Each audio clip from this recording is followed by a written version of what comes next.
இந்த படத்துல ஆதி காலத்துல வாழ்ந்த வாழ்க்கை மனுஷங்களோடது, அதுக்கப்புறம் இப்போ ப்ரெசென்ட்ல வாழ்றது, அப்புறம் அட்வான்ஸ்டா ஃபியூச்சர்ல வாழக்கூடியவங்க. இவங்க 3 பேரோட லைஃபையுமே வந்து சொல்லியிருப்பாங்க. இவங்க 3 பேரும் மனிதநேயத்தை காப்பாத்துறதுக்காக எந்த அளவுக்கு போராடி இருக்காங்க, அதை உருவாக்குறதுக்கும் எவ்வளோ கஷ்டப்பட்டிருக்காங்க அப்படிங்கிறது தான் இந்த ஃபிலிமோட ஸ்டோரி. இது இப்போ 2026ல ரிலீஸ் ஆன இந்த பிளிங்க் ஆஃப் அன் ஐ அப்படிங்கிற ட்ராமா ஃபிலிம். அதுக்கு முன்னாடி நம்மளோட சேனலை யாரெல்லாம் சப்ஸ்கிரைப் பண்ணலையோ மறக்காம சப்ஸ்கிரைப் பண்ணிக்கோங்க. இந்த வீடியோக்கு ஒரு லைக்கையும் தட்டி விட்டுருங்க. ரொம்பவே பழமையான காலத்துல தான் இந்த படத்தோட கதை ஆரம்பிக்குது. இது மாதிரி குகை மனிதர்கள் வாழ்ந்த காலம். இப்போ இவர் வந்து நெருப்பு மூட்டி அவரோட ஃபேமிலியை பார்த்துட்டு இருக்காரு. இவருக்கு மனைவி 2 குழந்தைங்க அது மாதிரி இருக்காங்க. இப்போ அவங்க மனைவி பிரெக்னென்ட்டாகவும் இருக்காங்க. இவரோட பேரு தான். இவர் இருந்துட்டு இப்போ குழந்தைங்களெல்லாம் தூங்கினதுக்கு அப்புறம் ஒய்ஃப் கூட ஜாலியாக இருக்காரு திருப்பியும். அதுக்கப்புறம் மீன்லாம் பிடிக்கிறதுக்காக ஒரு சின்ன குளத்துக்கு வந்து போறாரு. அங்கே வந்து அதெல்லாம் பார்த்துட்டு இவர் மலை ஏறி தான் இங்கே திருப்பி வந்தாகணும் அவரோட குகைக்கு. அப்படி வரும்போது பார்த்தா கால் ஸ்லிப் ஆகி திடீர்னு கீழே விழுந்துடுறாரு. நல்ல வேளை அவருக்கு பெருசாக அடி எதுவும் படலை. பட் வந்து எதுவும் உயிருக்கு சேதாரம் இல்லாமல் திருப்பி கேவுக்கு வந்து வந்துடுறாரு. அப்படி வந்ததுக்கப்புறம் பார்த்தா இப்படி விழுந்ததுனால அவருக்கு தொடர்ந்து இருமல் வந்துக்கிட்டே தான் இருக்குது. அது நிற்கவே இல்லை. கொஞ்சம் உடம்பு முடியாத மாதிரி தான் இருக்காரு. ஆனால் இவ்வளோ உடம்பு முடியலனாலும் பரவாயில்ல, தன்னோட ஃபேமிலி சாப்பிடாம இருக்கும் அப்படிங்கிறதுனால வெளியில் போயிட்டு சாப்பாடை தேடிட்டு அவர் வந்து அதை பார்த்துக்கிட்டே தான் இருக்காரு. அப்படியே தினமும் அவர் சாப்பாட்டுக்காக வெளியில போறாரு. ஆனாலும் ஒரு கட்டத்துக்கு மேல அவரால் சுத்தமா முடியல. ஏன்னா இருமல் அவரை விட்டு போகவே இல்லை. அவரோட உடம்பு ரொம்பவே வீக் ஆகுது. அதனால அவரோட மனைவி, இவங்க பேரு ஹெரா, இவங்க தான் இருந்துட்டு இல்லை இதுக்கு மேல நீங்க எதுவும் பண்ண வேணாம் வாங்க அப்படின்னு சொல்லிட்டு குகைக்கு கூட்டிட்டு போயிட்டு அவருக்கு உடம்பு சரியாகிறதுக்காக சில அந்த மருத்துவ செடியெல்லாம் போட்டு சிரப் மாதிரி வந்து ரெடி பண்ணி கொடுக்குறாங்க. ஆனா என்ன கொடுத்தாலும் சரி அவரோட உடம்பு வந்து சரியாகிற மாதிரியே இல்லை. அப்பதான் அவரோட ஒய்ஃப் வந்து பாக்குறா, அவரோட நெஞ்சில வந்து ஏதோ ஒரு காயம் இருக்கு, இதை சரி பண்ணணும் அப்படின்னு சொல்லிட்டு என்ன பண்றான்னா அதை கிழிச்சு அதுல இருந்து ரத்தத்தை எடுத்து வெளியில போடுறா. அதுக்கப்புறமா அந்த இடத்துல சில மருத்துவ இலைகள் அதெல்லாம் வச்சு அதை வந்து பின்னி வைக்கிறா. இதுக்கப்புறமா அவருக்கு கொஞ்சம் பரவாயில்லையாம இருக்கு. ஆனாலும் இவர் வந்து வெளியில போய் சாப்பாடு இவங்களுக்காக எடுத்துட்டு வர அளவுக்குலாம் தெம்பு வரல. கொஞ்சம் ரெஸ்ட்லேயே தான் இருக்காரு. ஏன்னா இது மாதிரி ஒரு சர்ஜரி பண்ணியிருக்காங்க. அதுக்கப்புறம் அவங்களுக்கு ரெஸ்ட் தேவையில்லை. இதனால இவங்களுக்கு சாப்பாடு எதுவும் கிடைக்கல. சூழ்நிலை வந்தா தன்னைத்தானே வந்து காப்பாத்திக்கிறதுக்கு தெரியணுங்கிறதுனால இவங்களோட பொண்ணு லார்க், இவளுக்கு வந்து நெருப்பெல்லாம் எப்படி மூட்டணும் அப்படிங்கிற மாதிரி சொல்லி கொடுக்குறாங்க. ஃபர்ஸ்ட் அவளுக்கு வரலனாலும் அதுக்கப்புறம் அவ அதை சூப்பரா பண்ணிடுறா. இதை பத்தி தன்னோட அப்பா கிட்ட காமிக்கலாம் அப்படின்னு ரொம்பவே சந்தோஷத்தோட அந்த குகைக்கு போறா. போனா இவளோட தம்பி, அவன் வந்து அந்த இடத்துல ரொம்பவே பரிதாபமான நிலையில இறந்து போயிடுறான். இதனால அவங்க அப்பா இருந்துட்டு அவன் அந்த இடத்துல வெளியில வந்து புதைக்கிறாரு. ஏன்னா வேற வழி இல்லை, எதுவும் பண்ண முடியாது. அவங்க அம்மாவா இதை நினைச்சு ரொம்பவே ஃபீல் பண்றாங்க. அன்னைக்கு நைட்டு அவங்க தூங்கவே இல்லை. ஏன்னா இந்த ஷாக்ல இருந்து இன்னும் அவங்க வெளியிலே வரல. இதெல்லாம் பார்த்துட்டு அவளோட ஹஸ்பண்ட் என்ன பண்ணுறான்னா அங்கே இருக்கிற சில செடி தாவரத்தை வச்சு பெயிண்ட் மாதிரி உருவாக்கி இதில் வந்து அவளோட கையை வச்சு அங்கே இருக்கிற கல்லில் வந்து ஒரு இதை வந்து பதிக்கிறாங்க. இப்போ இப்படியே நாட்கள் போகுது. இவ வந்து பிரெக்னெண்டா இருந்தால இவளோட பனிக்குடம் அது வந்து உடஞ்சிருது. இப்போ வந்து இவளுக்கு குழந்தை பிறக்க போகுது. இந்த இடத்துல அந்த காலத்துல எல்லாம் யாரும் கிடையாது. இவளாவே தான் குழந்தை பெற்றுக்கணும். இப்போ இவன் வந்து கொஞ்சம் வெளியில இருக்க இவளால வலி தாங்க முடியல. எப்படியோ நல்லபடியா ஒரு ஹெல்த்தி பேபியை பெற்று கொடுத்துட்றா. இந்த குழந்தை நல்லா இருக்கு. ஆனா அந்த பெற்றதுக்கு அப்புறமா அவளோட உடம்பு ரொம்பவே வீக் ஆயிருது. இப்படியே கொஞ்சம் நாட்கள் போகுது. சரி அவ குணமாயிருவா அப்படின்னு சொல்லிட்டு தான் வந்து பாக்குறான். ஆனா அவளால முடியல. ஹெரா வந்து உடம்பு முடியாம அந்த இடத்துல இறந்தே போறா. இதனால இவனும் இப்ப ரொம்பவே சோகமாகறான். இதுக்கு முன்னாடி இவனோட பையனை வந்து புதைச்சான்ல, அதுக்கு பக்கத்துலயே அவங்க அம்மாவையும் வந்து புதைக்கிறான். புதைச்சிட்டு இப்ப இவன் அந்த பெயிண்ட் எடுத்து அங்க அவளோட ஞாபகார்த்தமா ஒரு கையச்சை வந்து வைக்கிறான். இப்போ ரெகுலரா மறுபடியும் இவங்களோட லைஃப் வந்து அவங்க அம்மா இல்லாம அப்படியே வந்து ரன் ஆக ஆரம்பிக்குது. அந்த குட்டி குழந்தை கொஞ்சம் பெருசா வளர்ந்துடுறான். குழந்தைங்களுக்கு ஏதாவது விளையாட்டு காமிக்கணுங்கிறதுனால இவன் வந்து ஃப்ளூட் ஒன்று இருக்கும், அதுல வந்து மியூசிக்லாம் வாசிச்சு காமிக்கிறான். அதெல்லாம் அந்த குழந்தைங்களுக்கு ரொம்பவே பிடிச்சிருக்குது. அதுக்கப்புறம் அவங்க அம்மாவோட ஒரு நெக்லஸ் அதை தன்னோட பொண்ணு லார்க்கு கிட்ட கொடுக்குறான். இப்போ ஒரு நாள் சாப்பாடை தேடி வெளியில வரும்போது பார்த்தா அங்க இன்னும் சில மனுஷங்க இருக்கிறத பாக்குறான். ஐயோ இவனுங்களால நமக்கு எப்படியும் ஆபத்து தான் அப்படின்னு சொல்லிட்டு இவங்க எல்லாரும் வந்து ஒளிஞ்சுக்கிறாங்க ஒரு இடத்துல. அப்படின்னா இந்த இடத்துல வந்து மற்றவங்க வர ஆரம்பிச்சிட்டாங்க. நம்மளோட இந்த குகையை காலி பண்ணி இங்கிருந்து போயாகணும், இல்லைன்னா இவங்களால நம்மளுக்கு ஆபத்து தான் அப்படின்னு சொல்லிட்டு அவங்க வந்து அசந்த நேரமா பார்த்து இவங்களுக்கு தேவையான திங்ஸ் எல்லாத்தையும் பேக் பண்ணி எடுத்துக்கிட்டு இவங்க அவங்களோட குகையை விட்டு வெளியேறாங்க. இங்கிருந்து வேற இடத்துக்கு போகணும் அப்படின்னு சொல்லிட்டு காட்டுக்குள்ள போக ஆரம்பிக்கிறாங்க. போகும்போதுதான் அவன் பாக்குறான் அந்த மனுஷங்க இவங்கள ஃபாலோ பண்ணிட்டே வந்துட்டு இருக்காங்க அப்படின்னு. ஐயோ அப்படின்னா நம்மளை ஃபாலோ பண்ணிட்டு தான் வரானுங்க, நம்ம இங்கிருந்து சீக்கிரம் போகணும் அப்படின்னு சொல்லிட்டு தான் வந்து அவங்களோட பசங்களை கூட்டிக்கிட்டு வேகமா போக ஆரம்பிக்கிறான். ஒரு இடத்துல வந்து ஒரு நாள் படுத்து தூங்கிட்டு இருக்கேல இவனை குச்சி வச்சு யாரோ தட்டுறாங்க. யாரான்னு பார்த்தா அந்த மனுஷங்க தான். அவங்கள பார்த்ததுமே ஐயோ இவனுங்களா அப்படின்னு சொல்லிட்டு இங்கேருந்து உடனே ஓடணுமே அப்படின்னு சொல்லிட்டு எந்திரிக்கிறான். ஆனால் அந்த இடத்துல சுற்றி நிறைய மனுஷங்களை வந்து சுத்து போட்டுட்டாங்க. ஐயோ தன்னோட பொண்ணுக்கு எதுவும் பிரச்சனை வந்துட போகுதுன்னு சொல்லிட்டு பசங்களை காப்பாத்துறதுக்கு அவன் வந்து பார்க்குறான். அதுக்கப்புறமா தான் அவங்க சொல்கிறாங்க, எங்களால் உங்களுக்கு எந்த பிரச்சனையும் இல்லை, நாங்களும் சாதாரண மனுஷங்க தான் அப்படின்னு சொல்லிட்டு புரிய வைக்க ட்ரை பண்ணுறாங்க. ஆனால் அவங்க பேசுகிறதா இவர் வந்து குகை மனிதர்ல, அதனால இவங்க பேசுகிறத சுத்தமாக அவங்களால புரிஞ்சுக்க முடியல. இவங்களால ஏதோ ஆபத்து தான் அப்படிங்கிற மாதிரியே நினைக்கிறான். இவன் வந்து ஆதி காலத்து மனுஷன், இவங்க இப்போ உள்ள மனுஷங்க. அப்போதான் அவங்க வந்து இதை பாருங்க, நாங்கள் உங்களுக்கு பிரச்சனை கொடுக்க வரல, சாப்பாடு கொடுக்க வந்தோம் அப்படின்னு சொல்லிட்டு இவங்க வந்து சைகையில பண்ணி காமிக்கிறாங்க. அவங்க கிட்ட இருக்கிற சாப்பாட்டை கூட இவங்க கிட்ட கொடுக்குறாங்க. அதை சாப்பிட்டதுக்கு அப்புறமா தான் சரி ஓகே அப்படின்னா இவங்களால எந்த பிரச்சனையும் இல்லை, நமக்கு வந்து ஹெல்ப் பண்ணதான் பார்க்குறாங்க போல அப்படிங்கிறத இவன் வந்து புரிஞ்சுக்கிறான். இது மாதிரி சாப்பாடு கொடுத்து இவங்க சாப்பிட்டதுக்கு அப்புறமா அவங்க எல்லாரும் சரி நம்ம கிளம்பலாம் நம்மளோட ஊருக்கு அப்படின்னு சொல்லிட்டு அவங்க அவங்களோட ஊருக்கு கிளம்புறாங்க. அப்ப லார்க் இருந்துட்டு நாமளே இவங்க கூடயே போகலாம் அப்படிங்கிற மாதிரியே சொல்றா. இவனுக்கா ஒரு சின்ன தயக்கமும் யோசனையும் இருக்கு, எங்க நம்மள ஏமாத்திடுவாங்களோ ஏதோ பண்ணிடுவாங்களோன்னு. இருந்தாலும் கொஞ்சம் தயக்கத்துக்கு அப்புறம் அவங்க கூட போகிறதுக்கு ஒத்துக்கிறான். ஒரு கேம்ப் மாதிரி போட்டு ஒரு இடத்துல தங்குறாங்க. இவனுக்கா இன்னமும் யோசனையாவே தான் இருக்கு. சரி இதை மறக்கிறதுக்காக நம்ம வேணா ஃப்ளூட்டை வந்து வாசிப்போம் அப்படின்னு சொல்லிட்டு அவன் கிட்ட இருக்கிற ஃப்ளூட்டை வச்சு வாசிக்க ஆரம்பிக்கிறான். இந்த மனுஷங்களுக்கு இதெல்லாம் ரொம்பவே புதுசு, இது வரைக்கும் இந்த மாதிரி மியூசிக் இதெல்லாம் கேட்டதே இல்லை, வா இது ரொம்பவே நல்லா இருக்கே அப்படின்னு சொல்லிட்டு அவங்களும் கத்துக்கிறதுக்காக வந்து இப்போ முன் வராங்க. இப்போ எப்படியோ மறுபடியும் அவங்க கேம்ப் முடிச்சோன்னே அங்கிருந்து கிளம்பி இவங்களுக்குன்னு ஒரு கிராமம் இருக்கும். அந்த கிராமத்துக்கு இவங்க எல்லாரும் வராங்க. இவங்க 3 பேரையும் பார்த்ததும் அந்த கிராம மக்கள் ரொம்பவே சந்தோஷப்படுறாங்க. ஏன்னா இதுக்கு முன்னாடி இந்த மாதிரி பார்த்ததில்ல. ஸோ இந்த மாதிரி ஆதிவாசிகளெல்லாம் பார்க்குறது அவங்களுக்கு ரொம்பவே பிடிச்சிருக்கு. இங்கே வந்ததுக்கப்புறம் கொஞ்சம் தயக்கம் இருந்தாலும் அதுக்கப்புறம் எப்படியோ இவங்க செட்டில் ஆகிடுறாங்க. அங்கே இருக்கிற குழந்தைங்களோடலாம் ரொம்பவே ஈஸியாக ஃப்ரெண்ட்லியாக இவர் பழக ஆரம்பிச்சிடுறாரு. மியூசிக் இது மாதிரி எல்லா விஷயங்களையும் அங்கே சொல்லி கொடுக்குறாரு. இப்போ லார்க்கு அவளும் பெரிய பொண்ணாக வளர்ந்துடுறா. இவங்களை காப்பாற்ற வந்திருப்பாங்கல்ல அந்த பையன் கூடயே அந்த ஊரில் அவளுக்கு கல்யாணமும் பண்ணி வைக்கிறாங்க. காலத்து மனுஷங்களா இவங்க ஃபேமிலி மட்டும்தான் இருந்தது. இப்போ நார்மல் மனுஷங்களோட சேர்ந்து இவங்க ஒரு லைஃபை ஸ்டார்ட் பண்றாங்க. இப்போ அப்படியே கட் பண்ணி ப்ரெசென்ட் 2025 காமிக்கிறாங்க. கிளார் அப்படிங்கிற பொண்ணு அவன் கூட ஒர்க் பண்ற கிரேக் அப்படிங்கிறவனோட வந்து இப்போ ஒன்னா இருக்கலாம் அப்படின்னு சொல்லிட்டு ரூமுக்கு வந்திருப்பாங்க. ஆனால் 2 பேருமே நல்லா குடிச்சிருப்பாங்க. அதனால சரி இது இப்போ வேணாம் அப்படின்னு சொல்லிட்டு கிரேக் சொல்லிடுறான். ஒழுங்கு மரியாதை இங்கேருந்து வெளில போடா அப்படிங்கிற மாதிரி இவ வந்து கொஞ்சம் கோவப்படுறா. ஏன்னா இவ ஒரு ஆசையோட வந்திருப்பா, அது நடக்கலன்னதும் சரி இப்போ இல்லைன்னா என்ன இன்னொரு டைம் பார்த்துக்கலாம் அப்படிங்கிற மாதிரி கிரேக் சொல்றான். என்ன வெளியே போறியா இல்லையா அப்படின்னு சொல்லிட்டு வந்து கடுப்படிக்கிறா. ஏன்னா எனக்கு கொஞ்சம் வேலை இருக்கு அதனால பார்க்கலாம் அப்படின்னு சொல்லிட்டு சமாளிக்கிறா. சரி நான் அவனு அங்கிருந்து வந்து கிளம்பி அவன் அப்பார்ட்மெண்ட்டை விட்டு வெளில போயிடுறான். அதுக்கப்புறம் இவ படுத்துட்டே சும்மா அப்படியே வந்து டைம் பாஸ் பண்றா. இவ வந்து பிரின்ஸ்டன் யூனிவர்சிட்டியில ஒரு ஆந்த்ரோபாலஜிஸ்டா வந்து ஒர்க் பண்றா. அதுவும் எதை பத்தி அப்படின்னு பார்த்தா ஆதி காலத்துல வாழ்ந்தாங்கல்ல இந்த மாதிரி குகை மனிதர்கள், அவங்களோட ஸ்கெலிட்டன்ஸ் கிடைச்சிருக்கும். அதை வச்சுதான் இவ வந்து ஆராய்ச்சி பண்ணிட்டு இருக்கிறா. இந்த வேலை இவளுக்கு ரொம்பவே பிடிச்சது.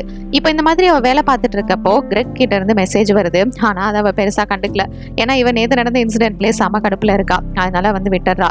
இப்போ அடுத்த நாள் பார்த்தா இவ வரும்போது கிரெக் வந்து அங்க வரான். ஐயோ இவனை எப்படியாவது அவாய்ட் பண்ணணுமே அப்படின்னு சொல்லிட்டு அவங்க அம்மா கிட்ட ஃபோன் பேசிக்கிட்டே அதை வந்து அவாய்ட் பண்ணிடுறா.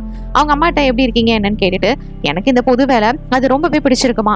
ஏன்னா இது மாதிரி ஆதி காலத்துல மனுஷங்க எல்லாரும் எப்படி வாழ்ந்தாங்க, எப்படி இந்த மனித நேயத்தை காப்பாத்தினாங்க, எப்படி வந்து அந்த காலத்துல இருந்த நோயெல்லாம் வந்து கியூர் பண்ணாங்க, அதுவும் வந்து ரொம்பவே நேச்சுரலா அப்படிங்கிற மாதிரி ஏகப்பட்ட விஷயங்கள் நான் வந்து தெரிஞ்சிட்டு இருக்கேன். இதை பத்தி நான் வந்து ஸ்டடி பண்றேன்றதை பார்க்கும்போது ரொம்ப பெருமையா இருக்கு அப்படிங்கிற மாதிரி அவளோட வேலையை பத்தி அவங்க அம்மாட்ட சொல்லிட்டு இருக்கா. வீட்டுக்கு போனதுக்கு அப்புறமா நல்லா குடிச்சிட்டு இருக்கா. கிரேக்குக்கு இப்பதான் சும்மா நான் வந்து அப்படியே சும்மா தான் இருக்கேன் அப்படிங்கிற மாதிரி மெசேஜை போட்டு விட்டுறா. அதுக்கப்புறம் ஏதோ பெருசா கண்டுக்கல. இப்போ அடுத்த நாள் வேலைக்கு போகும்போது பார்த்தா அவங்க அம்மா கிட்ட இருந்து கால் வருது. ஐயோ இவங்களா திருப்பி, சரி ஓகே அப்புறம் பேசிக்கலாம் அப்படின்னு சொல்லிட்டு அந்த காலை வந்து அவ எடுக்காம விட்டுறா. அதுக்கப்புறம் அவளோட வேலையெல்லாம் பார்த்துட்டு இருக்கும்போது கிரெக்கு கிட்ட இருந்து மெசேஜ் வருது. எப்படி வேலையெல்லாம் போயிட்டு இருக்கு, பிடிச்சிருக்கா என்னன்னு. இது வந்து அவன் கேட்டதும் இவளுக்கு வந்து பிடிச்சிருக்கு. அதனால ஓகே நல்லா தான் போயிட்டு இருக்கு அப்படிங்கிற மாதிரி மெசேஜ் போடுறான். இப்படி மெசேஜ் போடும்போது அவங்க அம்மா கிட்ட இருந்து திருப்பியும் கால் வருது. என்னடா இது அம்மா இத்தனை டைம் பண்ண மாட்டாங்களே அப்படின்னு சொல்லிட்டு கால் அட்டன் பண்றா. அட்டன் பண்ணா இவளுக்கு ஒரு ஷாக்கிங்கான நியூஸ். என்னன்னா அவங்க அம்மாவுக்கு வந்து இப்போ கேன்சர் இருக்கான். அதுவும் லாஸ்ட் ஸ்டேஜ், அதை வந்து கியூர் பண்ண முடியாது, நான் வந்து என்ன பண்றதுன்னு தெரியல அப்படிங்கிற மாதிரி சொல்ல இவளுக்கும் இந்த பக்கம் இதை கேட்டதும் என்ன பண்றதுன்னு தெரியல. அங்க இருக்கிற காரிடார்ல நின்று பயங்கரமா ஃபீல் பண்ணிட்டு இருக்கிறா. இப்போ இவளோட வேலையை முடிச்சதுக்கு அப்புறமா அங்கே வந்து ஒரு ஃப்ரெண்ட்ஸ் பார்ட்டி வச்சிருப்பாங்க. அந்த பார்ட்டிக்கு போறா. அங்கே தான் வந்து கிரேக்கும் இருக்கான். அவளை பார்த்ததுமே இவங்க 2 பேரும் ட்ரிங்க்ஸ் சாப்பிட்டுட்டு அதுக்கப்புறம் அங்கே வந்து கொஞ்சம் சந்தோஷமா இருக்காங்க. எப்படியோ இவ நினைச்சது வந்து நடந்துருது. ஆனா இவளால முழுசா அதை வந்து சந்தோஷப்பட முடியல. ஏன்னா இப்போ அவங்க அம்மாவை பார்க்கறதுக்காக அவங்களோட ஊருக்கு வந்து போயாகணும். இன்னும் கொஞ்ச நேரத்துல ஃப்ளைட் இருக்கு. அதனால சரி ஓகே அப்புறமா பார்ப்போம் அப்படின்னு சொல்லிட்டு இதெல்லாம் பத்தி சொல்லல. வேலை இருக்கு அப்படின்னா அவ வந்து அங்கிருந்து கிளம்பிடுறா. இப்போ அவங்க அம்மாவோட வீட்டுக்கு வந்துடுறா. வந்ததுக்கப்புறம் அவங்க அம்மா போயிட்டு ஹக் பண்ணிக்கிறா. அவங்க அம்மாக்கும் அங்கிட்ட என்ன பண்ணுறதுன்னு தெரியல. ஏன்னா இது மாதிரி ஃபைனல் ஸ்டேஜில் இருக்குது. ஒரு பக்கம் இவ கூடயே இருந்து பார்த்துக்கணும், இவளுக்கு வேலையும் இருக்குது. சரி ஓகே, இப்போதைக்கு ஹாஸ்பிட்டலில் போயிட்டு அட்மிட் பண்ணலாம் அப்படின்னு சொல்லிட்டு அவங்க அம்மாவை வந்து அட்மிட் பண்ணுறா. அம்மாவை ஹாஸ்பிட்டலில் அட்மிட் பண்ணதுக்கு அப்புறமா இவ வீட்டுக்கு வந்ததுமே கிரெக்குக்கு வந்து வீடியோ கால் பண்ணுறா. அவன் கிட்ட நார்மலாக பேசுறதுக்காக தான் கால் பண்ணியிருப்பா. ஃபர்ஸ்ட் அப்படி தான் போயிட்டு இருக்குது. 2 பேரும் அப்படியே ஜாலியாக சரி எப்படி இருக்க, என்ன பண்ணிட்டு இருக்க அப்படின்ற மாதிரி கேஷுவலாக பேசுகிறாங்க. ஒரு கட்டத்துக்கு மேலே இவளால் அந்த சோகத்தை மறைக்க முடியல. திருப்பவும் அப்படியே சோகமாகிடுறா. அதுக்கப்புறம் இவன் கிட்ட நடந்த விஷயத்தை பற்றி சொல்கிறா. இது மாதிரி அம்மாவுக்கு முடியல, அவங்க வந்து கொஞ்சம் கொஞ்சமாக செத்துட்டு இருக்காங்க அப்படிங்கிற மாதிரி வந்து சொல்லிட்டு இருக்கா. ஐயோ ஏன் இவ்வளோ லேட்டாக சொல்கிற, சரி ஒன்றும் பிரச்சனை இல்லை, ஒன்றும் ஆகாது அப்படிங்கிற மாதிரி அவன் சமாதானப்படுத்துகிறான். இதெல்லாம் முடிச்சுட்டு அவள் ஒர்க்குக்கு வரா. அவளால் ஒர்க்கில் கான்சன்ட்ரேட் பண்ண முடியல. ஏன்னா அவங்க அம்மா தொடர்ந்து கால் பண்ணிகிட்டே இருக்காங்க. அவங்க அம்மா கிட்டேயே அம்மா எனக்கு இப்போ வேலைகள் இருக்குது, என்னால் ஒன்றும் பண்ணவும் முடியல, நான் கண்டிப்பாக வீக்கெண்ட் உங்களை வந்து பார்க்குறேன் அப்படிங்கிற மாதிரி சொல்கிறா. இதுக்கப்புறம் கிரேவை போயிட்டு மீட் பண்ணுறா. கிரேக் வந்து என்ன சொல்கிறான்னா, அம்மாக்கு இப்போ எப்படி இருக்குது என்ன அப்படின்னு கேட்கல. இவன் என்ன சொல்கிறான்னா, இல்லை அவங்களோட கண்டிஷன் ரொம்பவே மோசமாக இருக்குது, இந்த மாதிரி நேரத்தில் நான் அவங்க கூட தான் இருக்கணும், எனக்கு வேறு வழி இல்லை, இதுக்கப்புறம் நான் இந்த வேலையை விட்டுட்டு அவங்க கூட போயிட்டு ஃபுல்லாக இருக்கலான்னு பார்க்குறேன் அப்படிங்கிற மாதிரி சொல்கிறா. இதுக்கப்புறம் நம்ம வந்து பார்த்துக்கிறது கொஞ்சம் டவுட்டு தான் அப்படிங்கிற மாதிரி சொல்லிட்டு இவளோட யூனிவர்சிட்டிக்கு போகிறா. அங்கே இன்னும் 1 மணி நேரத்தில் இவளுக்கு டீன் கூட ஒரு பெரிய மீட்டிங் இருக்குது. ஆனால் அதெல்லாம் அவள் அட்டன் பண்ணலை. ஏன்னா இவளுக்கு ஃப்ளைட்டுக்கு டைம் ஆயிடுச்சு. அதனால இங்கேருந்து கிளம்பி அவங்க அம்மா பார்க்குறதுக்காக போகிறா. கடைசியாக கிரேக கிட்ட அவள் ஃபோன் கூட பேச முடியல. மெசேஜ் தான் போட்டு விட்றா, இது மாதிரி நான் அங்கே ஊருக்கு போகிறேன் அப்படின்னு. ஃப்ளைட்டில் போகிறப்ப அவங்க அம்மாவை நினச்சி பயங்கரமாக ஃபீல் பண்ணி அழுதுகிட்டே இருக்கா. வீட்டுக்கு வந்ததுக்கு அப்புறமா கிரெக்குக்கு வந்து மெசேஜ் பண்ணுறா, கால் பண்ணுறா. சரி எப்படி இருக்காங்க இப்போ, என்ன ஏது அப்படிங்கிற மாதிரி அவனும் விசாரிச்சுக்கிறான். அப்போதான் இவன் என்ன சொல்கிறான்னா, இல்லை அம்மாவோட கண்டிஷன் ரொம்பவே மோசமாக இருக்குது, இதுக்கப்புறம் என்னால் யூஎஸ்ஏக்கு வர முடியுமான்னு தெரியல, இதுக்கப்புறம் நம்ம பார்த்துக்க முடியுமான்னு கூட தெரியல, நம்மளோட ரிலேஷன்ஷிப் எப்படி இருக்க போகுதுன்னு எனக்கு ஒன்றும் புரியல அப்படிங்கிற மாதிரி வந்து ஃபீல் பண்ணிட்டு இருக்கா. அவங்க அம்மாவை பிரிகிற ஒரு சோகம், ஒரு பக்கம் கிரேக்க விட்டுருவோமோ அப்படிங்கிற இன்னொரு பக்கம் இது. இவன் இருந்துட்டு இல்லை நம்ம கண்டிப்பாக ஃபியூச்சரில் ஒன்றா இருப்போம், நீ கவலைப்படாத அப்படிங்கிற மாதிரி சொல்கிறான். இன்னும் கொஞ்ச நாளைக்கு அப்புறம் பார்த்தா இவங்க அம்மா வந்து உடம்பு முடியாமல் இறந்து போயிடுறாங்க. இதை கிரேக்குக்கு வந்து இன்ஃபார்ம் பண்ணுறா. அதுக்கப்புறமா எல்லா ப்ரொசீஜர்ஸ் முடிச்சதுக்கப்புறம் அவளுக்கு ஒரு சப்போர்ட் தேவை. அதுக்காக இப்போ இவனுக்கு தான் திருப்பி கால் பண்ணுறா. ஆனால் இவனா இப்போ வந்து கொஞ்சம் ஒர்க்கில் இருக்கிறதுனால அவளோட காலை வந்து அட்டன் பண்ண முடியல, அப்புறமா பேசிக்கலான்னு பார்க்குறான். இப்போ இவ ஒர்க்கில் இருக்கா. அவன் கால் பண்ணும்போது இவ எடுத்துட்டு இதை பாட்டு நான் வேலையில் இருக்கேன் அப்புறம் பேசுகிறேன் அப்படின்னு சொல்லிட்டு உடனே ஃபோனை கட் பண்ணிடுறா. இவன் உண்மையிலே வேலையில் தான் இருக்கா. இப்போ ஒரு கட்டத்துக்கு மேலே இவன் வந்து ஃப்ரெண்ட்ஸ் கூட உட்காந்து சரக்கு அடிச்சிட்டு இருக்கேன்ல, அவ இருந்துட்டு இது மாதிரி நான் ரொம்ப சோகத்தில் இருக்கேன் அப்படி இப்படின்னு மெசேஜ் போட்டுட்டு இருக்கா. ஆனால் இவனா என்னடா பண்ணுறது, இவ வேற மெசேஜ் பண்ணுறாளே அப்படின்னு சொல்லிட்டு அப்படியே போகுது. இப்போ ஒரு வாரத்துக்கு அப்புறம் 2 பேரும் வீடியோ காலில் பேசிக்கிறாங்க. அப்போ இவ இருந்துட்டு நான் வந்து எவ்வளோ சீரியஸாக இருக்கேன் நம்ம ரிலேஷன்ஷிப்பில், ஆனால் உனக்கு கொஞ்சம் கூட அந்த அக்கறையே இல்லையே அப்படின்னு சொல்லிட்டு பயங்கரமாக கத்திட்டு இருக்கிறா. ஏன்னா நான் எத்தனை தடவை ஃபோன் பண்ண பார்த்தேன், எனக்கு ஒரு சப்போர்ட் தேவை, ஆனால் நீ வந்து என்ன அவாய்ட் பண்ணுற மாதிரி இருக்கு அப்படி இப்படின்னு சொல்லிட்டு கடைசியில் இந்த சண்டையோட சண்டையா நான் வந்து உன்னை லவ் பண்ணுறேன், உன்னை எனக்கு பிடிச்சிருக்கு அப்படிங்கிற மாதிரி பொசுக்குன்னு சொல்லிட்டா. இதை கேட்டதும் அவனுக்கு ஒரே சந்தோஷமாக போயிடுது. ஏன்னா நானும் உன்னை லவ் பண்ணுறேன் அப்படிங்கிற மாதிரி அவனும் சொல்கிறான். ஆனால் இதை கேட்டதுக்கு அப்புறம் இவளுக்கு கொஞ்சம் எரிச்சலாக இருக்குது, என்னடா இது அப்படிங்கிற மாதிரி. இப்போ அவளோட வேலையை பார்க்கறதுக்காக வீட்டுக்கு வந்திருக்கா. வீட்டுக்கு பார்த்தா கிரெக் சர்ப்ரைஸாக வந்து நிற்கிறான். இப்போ இதுக்கப்புறம் இங்கேருந்து வரப்போகிறது இல்லையாமா. ஏன்னா இவளோட யூனிவர்சிட்டியை கேட்டு இந்த ஆராய்ச்சியை வீட்டில் இருந்தே பண்ணுறதுக்கான பெர்மிஷன் வாங்கிட்டா. அதனால இவளை பார்க்கறதுக்காக கிரேக்கே இந்த இடத்துக்கு வந்துட்டான்.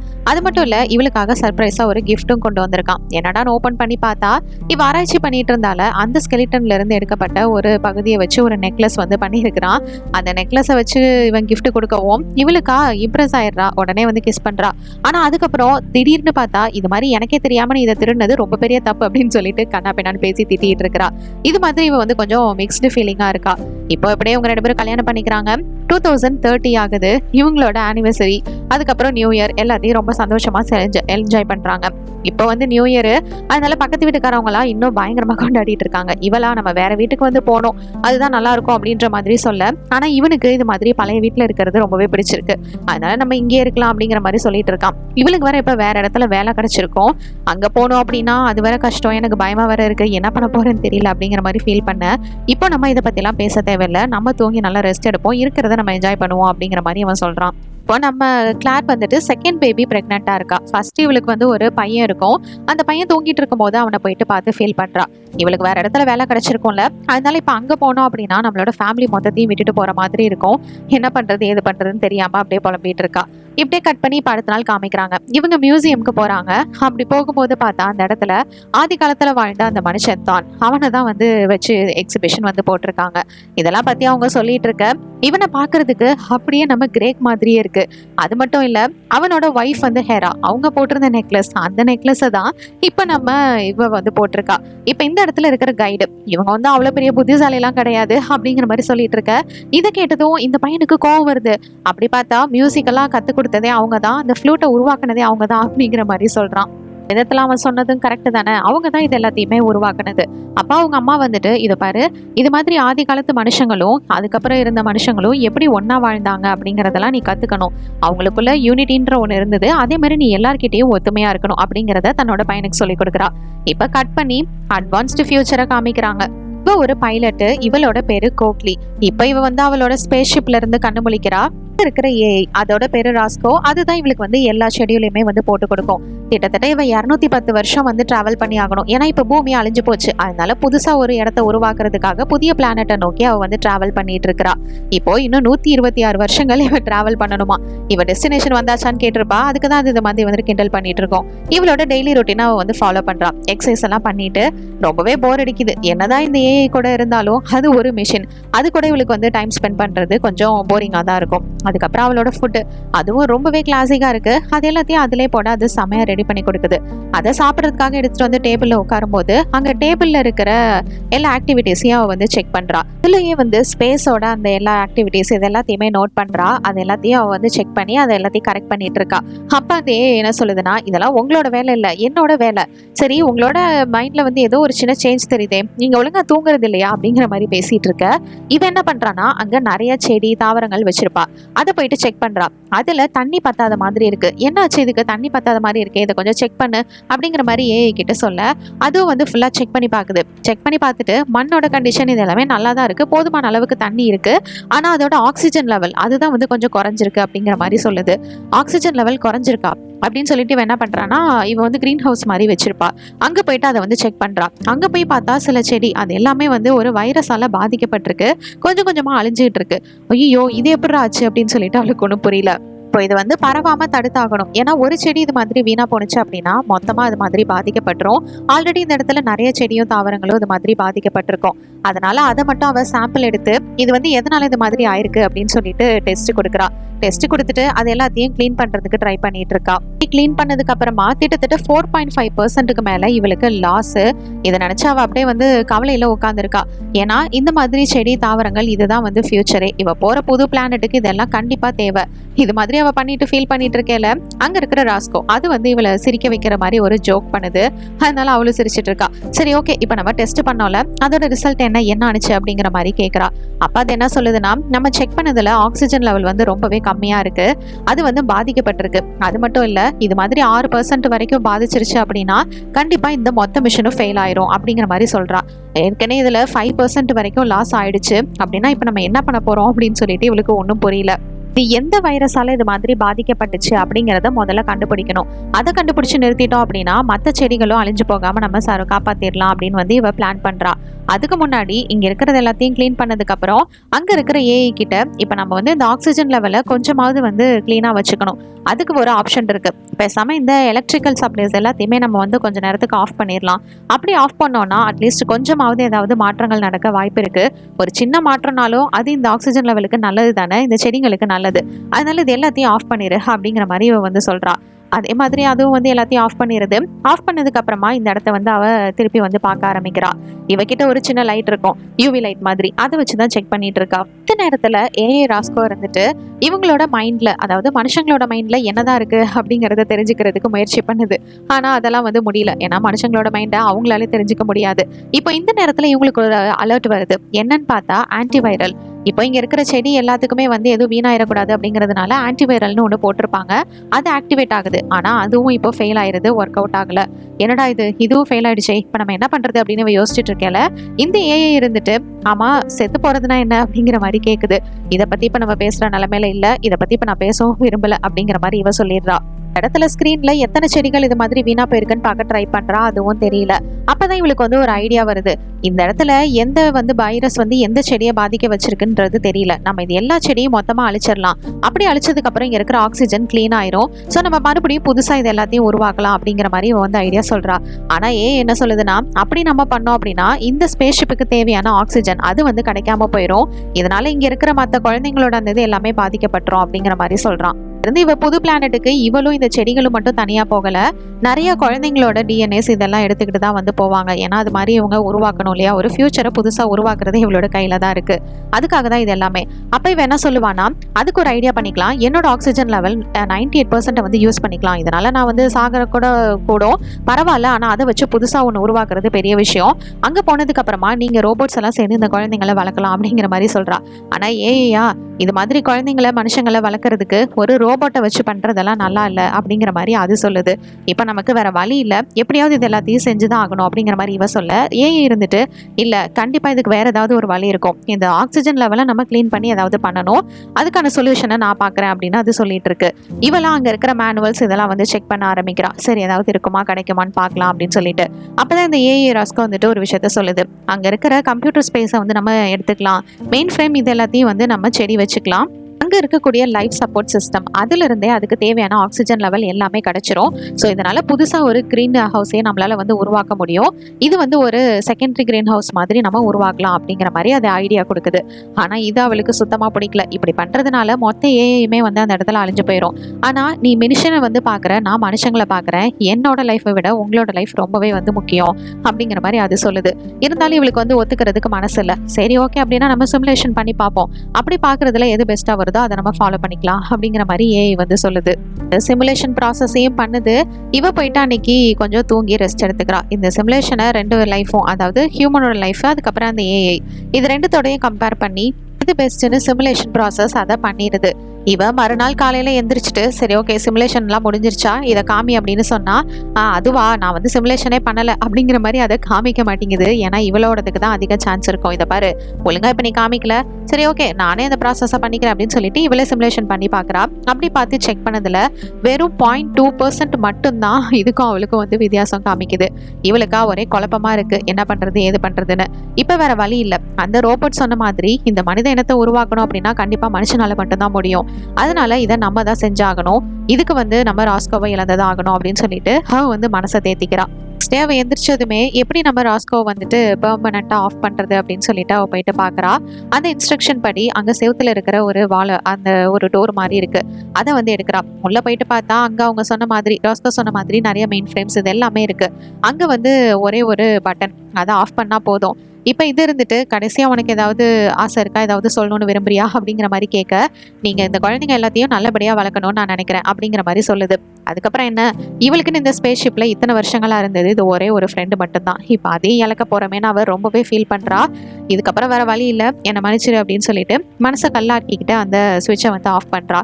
அப்படி ஆஃப் பண்ணதுமே அவ்வளோதான். இதுக்கப்புறம் ராஸ்கோ இருந்துட்டு ஒர்க் ஆகாது. இவள் தூங்கி எந்திரிக்கும் போது கூட எப்பயுமே அதுதான் வந்து இவளுக்கு ஹெல்ப் பண்ணும். பட் இப்போ எந்த ஒரு சவுண்டுமே கிடையாது, ஏன்னா அது ஷடவுன் ஆகிருச்சு. இதை நினைச்சு அவ ஃபீல் பண்றதான்னு தெரியல. பட் இருந்தாலும் அவளோட வேலையை வந்து ஆரம்பிச்சாகணும், ஏன்னா கொஞ்சம் டைமிங் தான் இருக்கு. அதனால அந்த கம்ப்யூட்டர் ஸ்பேஸ் அந்த ரூம்ல போயிட்டு இவ அங்க இருக்கிற மெயின் ஃப்ரேம்ஸ் எல்லாத்தையுமே ராஸ்கோ சொன்ன மாதிரி எல்லாமே செடி தாவரங்கள் போட்டு இந்த இடத்துல வந்து இன்னொரு கிரீன் ஹவுஸை வந்து உருவாக்குறா. இந்த இடத்துல வந்து ஆக்சிஜன் லெவல்லையும் வந்து செக் பண்ணி பார்க்குறா. அப்படி செக் பண்ணி பார்த்ததுல அது 100% ரொம்பவே பியூரா இருக்கு. அதனால இந்த இடத்துல எந்த ஒரு பிரச்சனையும் இல்லை. இப்போ இந்த தாவரங்கள் இது எல்லாத்தையும் முடிச்சிட்டா. இப்போ வந்து அவ ஒரு பாம்பு வந்து உருவாக்கி ஆகணும், அதுவும் ஆர்டிஃபிஷியலா. சரி அதுக்கான இதெல்லாம் என்ன மெத்தட்ஸ்லாம் என்னென்ன அப்படின்னு சொல்லிட்டு அவ வந்து பார்த்துட்டு இருக்கா. அதுக்கான எக்ஸ்பெரிமெண்ட்டையும் அவ வந்து ஆரம்பிக்கிறா. இந்த டெஸ்ட் எல்லாம் அவ பண்ணும்போது சரி சக்ஸஸ் ஆயிரும் அப்படின்னு சொல்லிட்டு ஒரு இதை வந்து உருவாக்குறா. பட் அது வந்து இப்போ ஃபெயில் ஆயிருது. ஒரு பேபியவே அவ வந்து இப்போ உருவாக்கி ஆகணும். அப்படி உருவாக்குற ப்ராசஸ்ல அவ ஃபெயில் ஆயிடுறா. இது மாதிரி ஏகப்பட்ட டைம்ஸ் வந்து அவ வந்து கண்டினியூவா இதை வந்து டெஸ்ட் பண்ண ஆரம்பிக்கிறா. ஏன்னா ஒரு தடவை இது மாதிரி தோத்துட்டோம் அப்படிங்கிறதுனால இதை அவளால உருவாக்காம விட்டுற முடியாது, எப்படியாவது இதை சக்சஸ்ஃபுல்லா செஞ்சாகணும். ஸோ நிறைய அட்டம்ஸ்க்கு அப்புறமா எப்படியோ ஒரு வழியா ஒரு குழந்தைய உருவாக்குறா. அந்த குழந்தைக்கு வி அப்படின்னும் பேர் வைக்கிறா. குழந்தை இந்த மாதிரி ஆர்டிஃபிஷியலா உருவாக்குனதுனால அது ரொம்பவே வேகமா வளர ஆரம்பிக்குது. அந்த குழந்தைக்கு பூமியோட எல்லா விஷயங்களையும் வந்து சொல்லிக் கொடுக்க ஆரம்பிக்கிறா. எப்படி இதுக்கு முன்னாடி பூமி இருந்தது, இப்போ வந்து மொத்தமா அழிஞ்சு போச்சு. அதனால நம்ம புதுசா ஒரு பிளானட்டை கண்டுபிடிக்கிறதுக்கு போயிட்டு இருக்கோம். அங்க போனதுக்கு அப்புறம் நம்ம தான் ஒரு புது இடத்தவே வந்து உருவாக்கணும். இது மாதிரி சிவிலைசேஷனை உருவாக்கணும். மனித நேயம்னா இப்படிதான் இருக்கும். இது மாதிரி கத்துக் கொடுக்கணும் அப்படிங்கிற மாதிரி எல்லா விஷயங்களையுமே இந்த குழந்தைங்களுக்கு சொல்லிக் கொடுக்குறா. வந்து நான் உருவாக்குனது மாதிரி இது இது ஸ்பேஸ்ஷிப்பில் இன்னும் நிறையா டிஎன்ஏ சாம்பிள்ஸ்லாம் இருக்குது. அதை வச்சு ஒன்றை மாதிரி நிறைய குழந்தைங்களை நீயும் வந்து உருவாக்கணும். அந்த குழந்தைங்களுக்கும் இது எல்லாத்தையுமே கற்றுக் கொடுக்கணும் அப்படிங்கிற மாதிரி மனிதநேயத்தை பற்றி அவள் சொல்லி கொடுத்துட்ருக்கா. இப்போ இந்த 3 கதையிலையுமே இந்த ஒரு ஒற்றுமையை தான் சொல்ல வராங்க. மனிதநேயத்தை அதை மற்றவங்களுக்கு சொல்லி கொடுக்கறது. இப்போ ஆதி காலத்தில் இருந்த இவர் தான் எப்படி நெருப்பு பற்ற வைக்கணும், மியூசிக் எப்படி வந்து உருவானுச்சு அப்படின்ற அவனுக்கு தெரிஞ்ச பேசிக்கான விஷயங்களை மற்ற மனுஷங்களுக்கு சொல்லி கொடுத்தாரு. அதே மாதிரி கிளார் அவ தன்னோட பையனுக்கு எப்படி இது மாதிரி மற்றவங்களோட ஒற்றுமையா இருக்கணும் அப்படிங்கிறத பத்தி சொல்லி கொடுத்தா. அதோட தன்னோட ஹஸ்பண்ட் கிட்ட அவர் கொஞ்சம் ஃபிலிம்ஸ் எல்லாம் பார்ப்பாரு போல இருக்கு, அதுவும் மோசமான படங்கள், இது மாதிரி இதெல்லாம் பார்க்கறது நிறுத்துங்க, தன்னோட பையன் கூட நிறைய டைம் ஸ்பெண்ட் பண்ணுங்க அப்படிங்கிற மாதிரி சொல்லி கொடுத்துருப்பா. அதுக்கப்புறம் நம்ம காக்லி வீக்கு கூடவே இன்னும் 2 குழந்தைங்களை உருவாக்கியிருப்பா. அந்த குழந்தைங்களை எப்படி வந்து பாதுகாக்கணும், எப்படி பார்த்துக்கணும், எப்படி அவங்களோட சர்வே பண்ணணும், இந்த இடத்துல இருக்கக்கூடிய கிரீன் ஹவுஸை எப்படி பராமரிக்கணும், இந்த மாதிரி நிறைய விஷயங்களை கற்றுக் கொடுக்குறா. இதுதான் மனிதநேயம். நமக்கு தெரிஞ்ச விஷயங்களை மற்றவங்களுக்கு கற்றுக் கொடுத்து அவங்களையும் முன்னேற்றணும். இதை தான் 3 காலகட்டங்கள்லையும் வந்து சொல்லியிருப்பாங்க. நம்ம அவ ரொம்பவே அழகாக வளர்ந்துட்டா. நிறைய தடவை வந்து இந்த சிமுலேஷன் ப்ராசஸை பண்ணியிருப்பா. ஆனால் அது ஃபெயிலாக தான் ஆகும். இதனால் அவள் கடுப்பாகிறா. இப்படி கடுப்பானதை பார்த்துட்டு நம்ம கோக்லி இருந்துட்டு, இதை பாரு, இது மாதிரி உன்னோட வாழ்க்கையில் ஏகப்பட்ட பிரச்சனைகள் வரலாம். ஆனால் எந்த மாதிரி பிரச்சனைகள் வந்தாலும் சரி, அதை நீ வந்து உன்னோட க்ரூ மெம்பர்ஸ்க்காக காப்பாற்றுறதுக்காக அவங்களுக்காக நீ எது வேணால் செய்யணும். அதுக்கு நீ பொறுமையாக தான் இருக்கணும், சரியா? அது மட்டும் இல்லை, அதே மாதிரி மனுஷனா பிறந்தா ஒரு நாள் கண்டிப்பாக இறப்பு அப்படின்ற ஒன்று இருக்குது. அதையும் அவங்க வந்து புரிய வைக்கிறாங்க. இப்போ ஆதி காலத்தில் இருக்கக்கூடிய நம்ம தானோட பொண்ணு லார், அவளை வந்து காமிக்கிறாங்க. கல்யாணம் இருக்கும்ல, அவளுக்கு இப்போ குழந்தைய பிறந்துருது. இப்போ அந்த டாலர் அவங்க லார்க்கோடது, அதை வந்து அவனோட குழந்தைக்கு அவ வந்து கொடுக்குறா. இப்படியே மாறி மாறி போயிட்டு இருக்கு. ஒரு வழியாக தான் நம்மளோட ஃபேமிலி கொஞ்சம் சேஃபாக செட்டில் ஆயிடுச்சு. இதுக்கப்புறம் நம்ம நிம்மதியாக செத்து போகலாம் அப்படின்னு சொல்லிட்டு அவர் வந்து இறந்து போறாரு. அவரோட பொண்ணு அந்த மாப்பிள்ளை அவங்க இருந்துட்டு அவரோட ஞாபகார்த்தமா அந்த கல்லில் போயிட்டு அந்த பெயிண்ட்டை வந்து பதிக்கிறாங்க. இப்போ அந்த டாலர் அப்படியே வந்து கை மாறுது. இங்கே கட் பண்ணி ப்ரெசென்ட்ல நம்ம கிளாரும் அதுக்கப்புறம் அவளோட ஹஸ்பண்டும், இவங்களோட பையன் ரொம்பவே பெருசாக வளர்ந்துடுறான். எலிக்சர் அப்படின்ற ஒரு ப்ராஜெக்டாக அவன் வந்து உருவாக்கியிருக்கான். இது வந்து மனுஷங்களை அழிவே இல்லாமல் வந்து வச்சிருக்கோம் அப்படிங்கிற மாதிரி. எத்தனை நாளைக்கு ஒரு மனுஷன் சாகாமல் இருக்க முடியும்? அது வந்து இவங்களுக்கு பெருசாக இன்ட்ரெஸ்ட் இல்லை. அது கூடவே இவளோட அந்த டாலர் இதுக்கப்புறம் இது வந்து எனக்கு தேவைப்படாது அப்படிங்கிற மாதிரி தன்னோட பையன் கிட்ட கொடுத்துட்டு அங்கிருந்து கிளம்பி இவங்க 2 பேரும் போறாங்க. இவளுக்கா இது மாதிரி நம்ம எத்தனை நாளைக்கு சாகாம இருக்க முடியும், அதுவும் ரொம்ப போர் அடிச்சிடும்ல அப்படிங்கிற மாதிரி ஹஸ்பண்ட் கிட்ட சொல்றா. இவங்களோட லைஃப் அவங்க வாழ்ந்துட்டு இருக்காங்க. ஒரு கட்டத்துக்கு மேல இவ வந்து இறந்து போறா. பார்த்தா அவனோட பையன் ரொம்பவே ஃபீல் பண்ணிட்டு இருக்கான். இருந்தாலும் மனுஷங்கன்னா இது மாதிரி ஒன்று நடக்கதான் செய்யும். ஃபியூச்சர்ல பார்த்தா இப்போ இவங்க போயிட்டு இருந்த ஸ்பேஸ்ஷிப் பயங்கரமா ஷேக் ஆகுது. ஒரு வழியா புது பிளானட்டுக்கும் இவங்க வந்து எல்லாருமே வந்துடுறாங்க. அங்க இருக்கிற குழந்தைங்க ரொம்பவே வேகமாகவும் வளர்ந்துடுறாங்க. இப்போ நம்ம கோக்லி மட்டும்தான் வந்து ஃபர்ஸ்ட் இந்த இடத்துக்குள்ள போக போறா. ஏன்னா எப்படி இருக்கு என்னன்றதை பார்க்கணும்ல, காத்தெல்லாம் மாசுபடாம இருக்கணும். அதனால அவ வந்து இங்கிருந்து போறதுக்கு முன்னாடி இவகிட்ட இப்ப அந்த டாலர் இருக்கும். அந்த டாலரை இவ ஃபர்ஸ்ட் உருவாக்குனா அவளோட பொண்ணா நினைக்கிற அவகிட்ட கொடுக்குறா. இதுக்கப்புறம் இந்த சந்ததியை நீ தான் வந்து உருவாக்கணும், நீ தான் பாத்துக்கணும் அப்படின்னு சொல்லிட்டு இவ இங்கிருந்து வந்து வெளியில போறா. வெளியே போய் பார்த்தா அங்க ரொம்பவே அழகான பூக்கள், மலைகள்னு எல்லாமே ரொம்பவே நல்லா இருக்கு. இப்போ இந்த இடத்துல ஒரு புது சிவிலைசேஷனை இவங்க வந்து உருவாக்குறாங்க. ஆனா இவளுக்கு முன்னாடியே அவ வந்து வயசாகி செத்து போயிடுறா. ஏன்னா அவ தான் ரொம்பவே வேகமா வந்து வளர்றாள். ஸோ அவ வந்து இப்ப இறந்து போயிட்டா. இவ ஆனா இன்னும் உயிரோட தான் இருக்கா. கோக்லி அவளை உருவாக்குன இவ உயிரோட இருக்கா. பட் அவ இறந்துட்டா. இப்ப அவகிட்டயே அந்த டாலரை வச்சு அவளை வந்து அப்படியே எரிக்கிறாங்க. இதுக்கப்புறம் அவளோட பழைய ஸ்பேஸ்ஷிப் எடுத்துக்கிட்டு இங்க இருந்து அவ வந்து கிளம்புறா. இதுக்கு மேல தான் வளர்த்த பொண்ணு, அதுவும் முதல்ல அவ உருவாக்குன பொண்ணு, அவ உயிரோடவே இல்லை. இதுக்கப்புறம் நம்ம இந்த இடத்துல இருந்து என்ன பண்ண போறோம் அப்படின்னு அதை தாங்கிக்க முடியாம இருந்து கிளம்புறா. இதோட இந்த படத்தோட கதை முடியுது. இந்த படத்தை பத்தி நீங்க என்ன நினைக்கிறீங்க? என்னோட கமெண்ட் செக்ஷன்ல ஷேர் பண்ணிக்கோங்க. இது மாதிரி வேற ஏதாவது படத்தை பத்தியோ சீரியஸ் பத்தியோ நான் பேசணும்னு நினைச்சாலும் மறக்காம கமெண்ட் செக்ஷன்ல பண்ணுங்க. Until then, Tata bye from உங்கள் தமிழ் பொண்ணு.